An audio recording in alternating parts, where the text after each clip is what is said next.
Welcome back. Well, there is a beautiful view. Take a look at that live camera on the Oregon coast. Thanks for joining us on Afternoon Live. Okay, no one wants to think about their own passing, but our next guest says it's not something to be feared.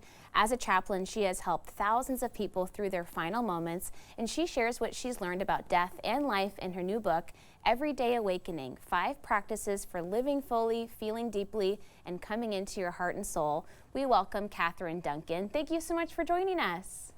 Great to meet you. Thanks for having me. I'd love to hear about your path to becoming a chaplain. It's a really unique but important and really rewarding job. I would say being a chaplain is a calling. I have actually faced my death twice as a 11-year-old, going through a very grave cancer diagnosis, surviving it, and then in my 30s having a near-death experience whitewater rafting that really cracked me open to, like, what do I want to do with my life? Why am I here? That led me to leaving a very successful corporate job with Time Magazine to study theology and then become a chaplain. It's just listening deeply of this path and where I was being called. All very unique life experiences that have brought you to this point. So tell me about what you mean by this living fully and awakening. How can we access that in our own lives? Mhm. I have learned and organically learned since I was a young teenager these 5 practices I talk about in my book, how to feel into the preciousness of life right now.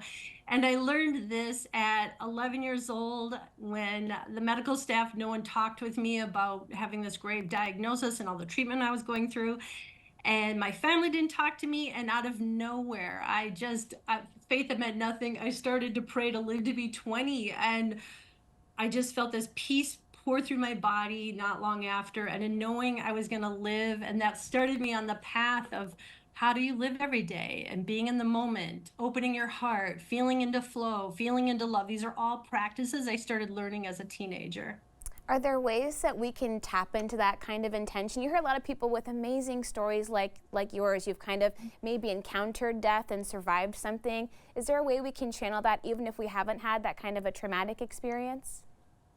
Absolutely. Just tuning in, starting with living in the present moment. So many people live in their mind, their fast chattering ego mind, and that is a lot of the world. So tuning in, when we're in our mind, we're in the past, the future, we're not even fully here, we're not present. Can you take a moment, the concept of mindfulness, presence, coming into our bodies in the present moment, coming into just this moment, and feel this is where the peace, the ease, what I think people are longing for, this peace and ease, it's not found in our busy mind. Just starting there is a great starting point. Sure. And then what about moving to the end of life experience? Obviously, everybody has a different experience, but are there some common themes that you see people kind of walk through that we can learn from in our everyday lives?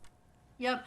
What I would say, companioning thousands of people at the end of life, right before they died, and with them when they died, here's what I've learned: that we do not die alone. There there are spirits, there's angels, there's deceased loved ones that I witnessed with the person dying that came into the room. And death is not an end. Our spirit, our soul goes on. I witnessed this, even within a week after being with people who died. Many came back to see me for a few moments in my bedroom to thank me and move on. So it just, we're not alone in this world. And can we feel into our heart, our soul, where we can experience this sense of oneness with the universe, this universal energy? It's here for all of us. That's amazing. And what about, is there a way that we can kind of be aware of our mortality as like a fact of life? It's going to happen to each of us eventually, but without having that fear of death, fear of our end of life experience. I think every moment, every one of us, the choices we're making all day long. And where do you place your focus? It's so easy with so much chaos in the world to focus on fear and unrest. But can you notice, if you're focusing on fear, can you just take a moment, take a break? The fear, the worry, the unrest is from our mind, our ego mind, our thinking mind, causes so much suffering. And again, come back to the moment, to our, through our breath, through our sensations, to just feel into the presence, the preciousness of life, that oneness, that peace, love. So it's choosing. I share with clients one question, even asking, are you in Are you in your mind or are you in your heart? And tuning in and asking that question once or twice a day gives you so much information. Every one of us is choosing how we live all day long. Sure, yeah, absolutely. Do you encounter situations as you're accompanying someone and their loved ones through some kind of end of life experience where maybe people have different logistical ideas of what should happen next and they're kind of at odds? Does that create more stress and maybe some fractures in the dynamic? Absolutely. And there's no one right way to go through the end of life process or the dying process. And often any kind of family conflicts can be highlighted and heightened. But what I did find in hospice, the norm within maybe the day of or days before, people did drop into a sense of peace, acceptance.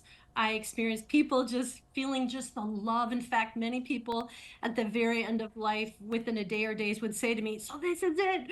This is life." Like they got the preciousness of life and then then they died. And that was the impetus to writing my book. And that is, you don't have to wait till end of life or till you're in upheaval or unrest. You can choose right now to feel into and grow that deep peace in our heart and soul. It's here for all of us.